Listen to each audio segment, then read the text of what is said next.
What's going on, guys? Monty Hands here. In today's video, guys, we're going to talk about NHL 20 and all the stuff that was not in the trailer, guys, because let's be honest, the trailer was just awful, guys. It was probably the worst trailer in sports history. I'm sorry, dude. The trailer was just so bad, dude. And now in this video, guys, I'm going to be talking about the stuff that EA hasn't talked about, alright?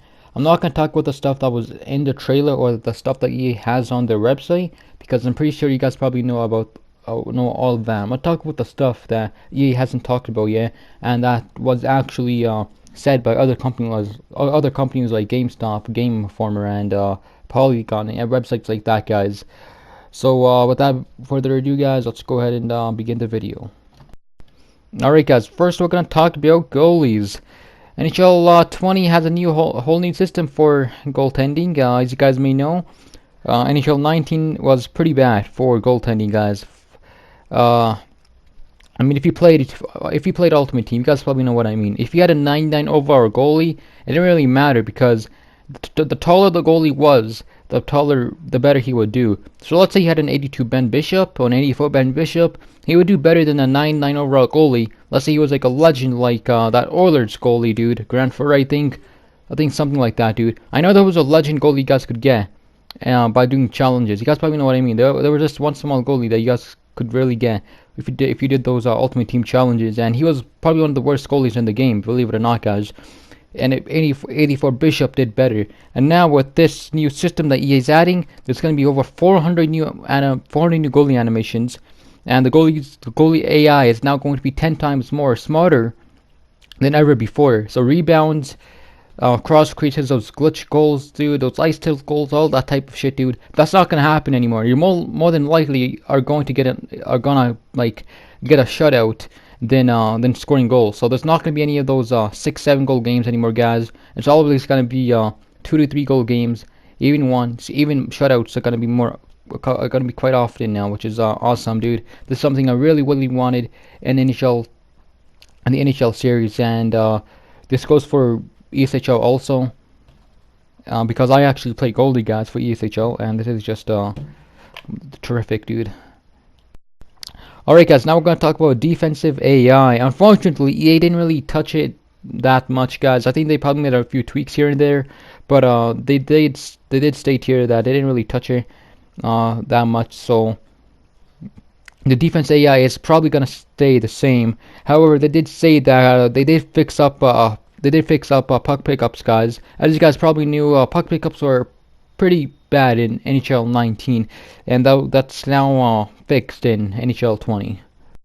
Alright, guys, now we're gonna go ahead and talk about franchise mode.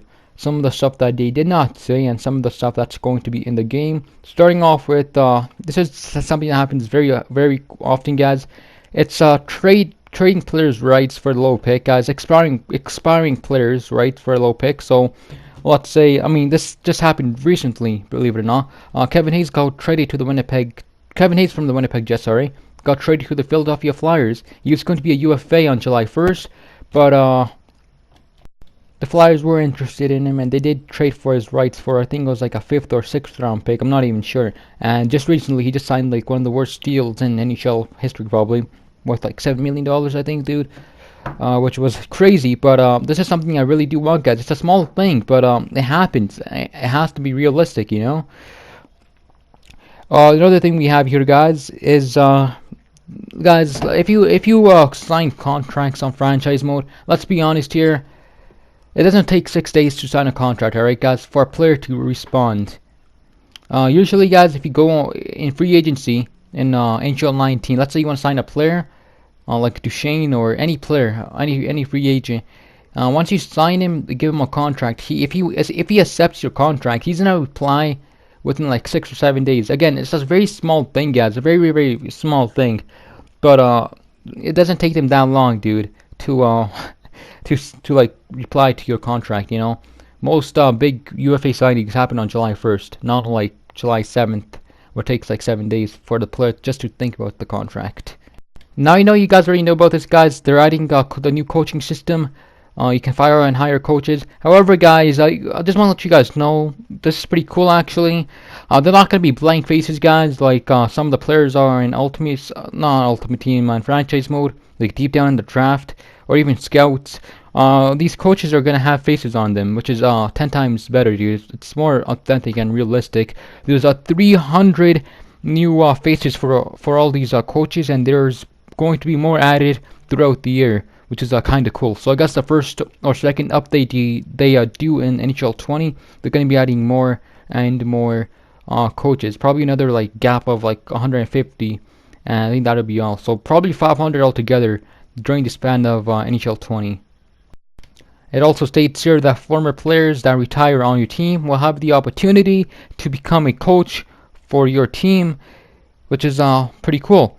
Now we're going to talk about Trade Finder, guys. NHL 20 Trade Finder. Now Trade Finder is something. It's a new trade system basically, guys. Alright. So let's say you put a player on the trading block. In 19, it takes quite a while for a team to send you a trade. Now with this new system, guys, there's gonna be a team that's gonna send you a trade right away, and it's gonna be authentic. All right, guys. So let's say you put Milan Lucic on the trade block, or Louis Eriksson, James Neal, Carl Elsner. These players with bad contracts. Teams are going to send a lot of trades for these type of players, but it's gonna be realistic, you know. It's not, you can't like trade James Neal or Lucic for like a 7th round pick or something like that, dude. They're gonna ask for a top 8 prospect to go with that trade, or a 1st round pick to go with that trade. So it's gonna be authentic, dude. I've always tried moving James Neal in my franchise mode. I've always tried moving wow, look at that, dude. That's something I hope they fix right there, guys. What just happened? That was a glitch goal and that really pissed me off. But luckily, the guy I was playing with gave it back. As I was saying, guys, I've always tried moving James Neal on my franchise mode, and it just never works. It never works, guys. I have to retain so much salary, and sometimes I have to add like 4 first-round picks or some shit like that, dude. It's fucking crazy. I can't ever get rid of him, and unless I buy him now, which actually costs me in the future. But now I can go ahead and you can now go ahead and get these players traded realistically. Alright, guys, last but not least, we're going to talk about the new broadcast presentation. Both Doc Emmerich and Eddie Olczyk are on their way out, as everybody speculated, and the NPC contract is also officially expired and gone. There's not going to be any more contracts anymore, so I think it's going to be clean, guys. No Sportsnet, no TSN, no NBC, no shit like that, dude, which I do like. It's more cleaner.